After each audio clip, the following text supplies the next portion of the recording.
Mesjeda shqiptare pasurohet me një dokument të çmuar, sikurse është statutet dhe urdhresat e kishës katedrale të Drishtit. Është fjala për një dorëshkrim origjinal burimor në latinisht, i cili përket vitit 1468. Ky dokument ka qëndruar për një kohë të gjatë në bibliotekën mbretërore daneze, i panjohur dhe i pashfrytzuar nga studiuesit, dhe sot botohet nga shtëpia botuese Ombra GVG.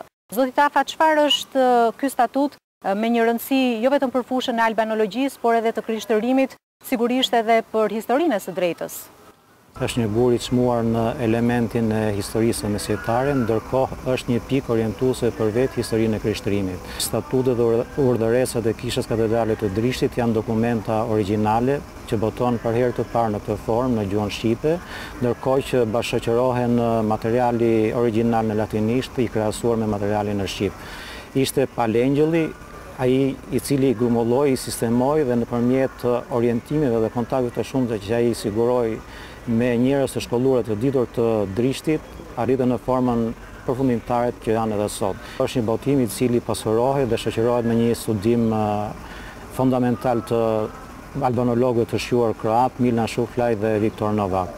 Mendoj që është një libër i rëndësishëm për historinë, sepse më në fund kemi dokument autentik mbi të cilin edhe janë thurur shumë gojdhana, por ndërkohë tashmë flitet në gjuhën dhe në bazën e dokumentave.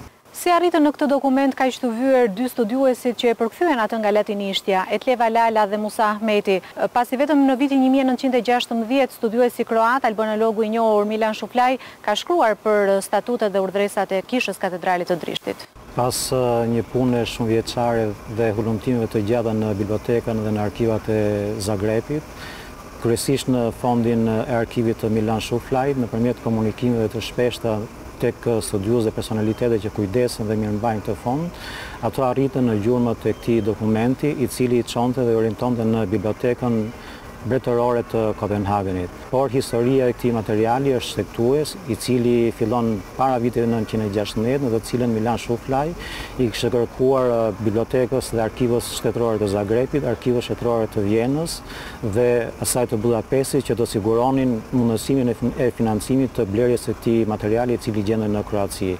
Por ndërkohë që përgatiteshin këto dhe bëshin këto tratativa, në vitin 1920 një misionar danez e siguroi këtë material dhe më pas ky material u depozitua në bibliotekën e Kopenhagenit.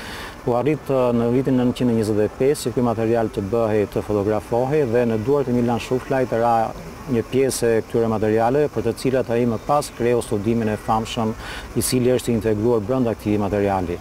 Në vitin 1927, ky material në fund kishte marrë të drejtën e qytetarisë, ndërkohë që shënonte edhe një pikë ulmore në fushën e albanologjisë.